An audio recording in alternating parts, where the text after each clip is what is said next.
stories people dismiss or forget, but there are others that refuse to disappear. Stories so disturbing, so well documented, that even after centuries, they continue to raise questions no one can answer. This is one of those stories.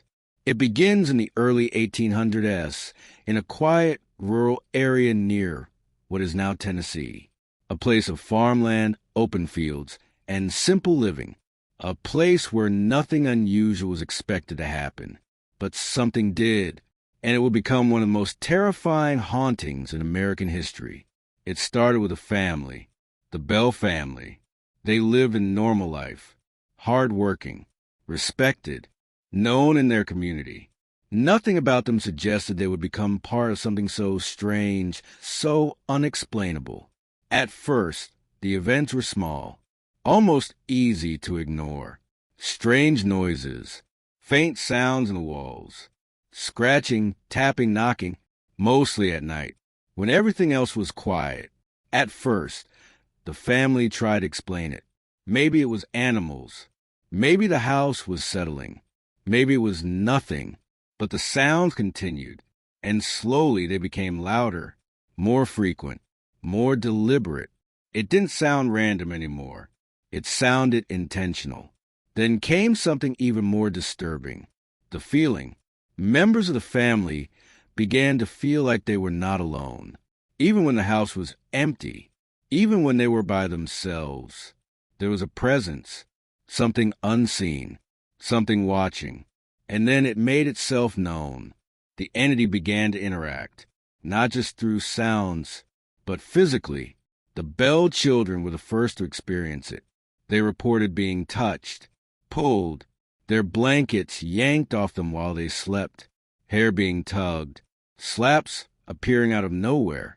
At first, it was dismissed, but then others began to witness it. Things moving, sounds responding to voices, something reacting, and then it spoke.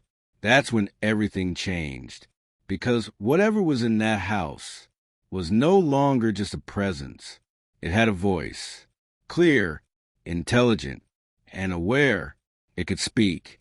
It could respond. It could hold conversations. The voice identified itself. It called itself Kate. But over time, people began to call it something else. The Bell Witch. The entity didn't just speak. It mocked. It threatened. It laughed. It seemed to take pleasure in creating fear. And it focused on specific members of the family, especially John Bell and his daughter, Betsy. The attacks became more violent, more targeted. John Bell began to suffer physically. Strange illnesses, sudden weakness, unexplained pain. At times, it was as if something was draining him, and the entity claimed responsibility. It spoke openly, saying it was there for a reason, that it had come to punish. Word began to spread. Neighbors heard about the events. At first, they were skeptical, but when they visited, they experienced it themselves. They heard the voice. They witnessed the activity, and they left believing something real was happening. The story spread even further, drawing attention from people outside the area, including one very well-known visitor, Andrew Jackson. Before becoming president of the United States, he reportedly visited the Bell home, curious, skeptical, but that changed quickly. According to legend, as his group approached the property, something strange happened. Their wagon stopped moving, completely, as if something unseen was holding it in place. No matter what they did, it wouldn't move until a voice was heard, a voice that no one could see, telling them they could proceed. And just like that, the wagon moved again.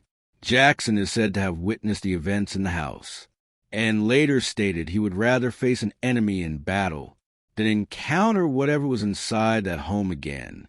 As time went on, the haunting grew worse.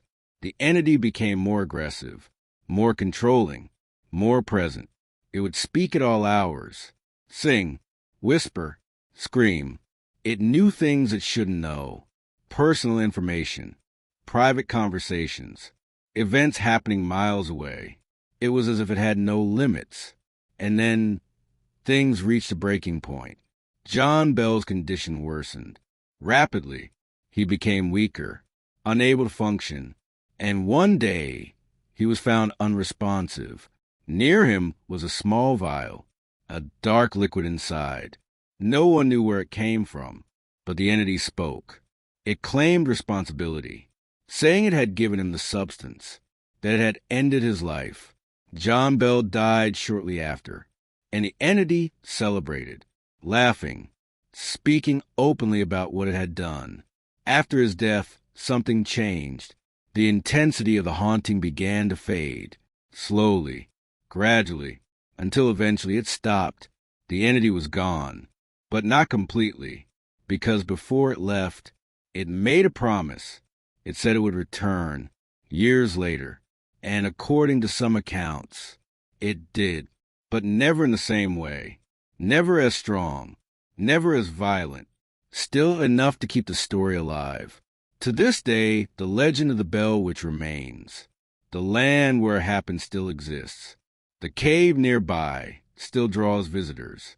People who claim to feel something, hear something, experience something they cannot explain.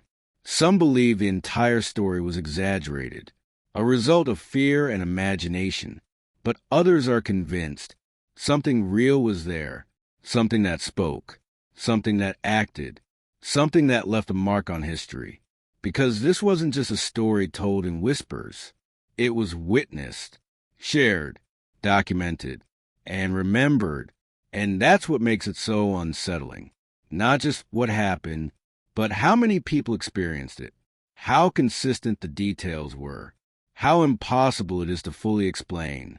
Because even today, there is no clear answer, no definitive explanation, just a story, a family, and something that entered their home and changed everything, something that spoke, something that attacked, something that claimed a life and then disappeared, leaving behind one question. Was it really a haunting or something else entirely? Something we still don't understand and maybe never will.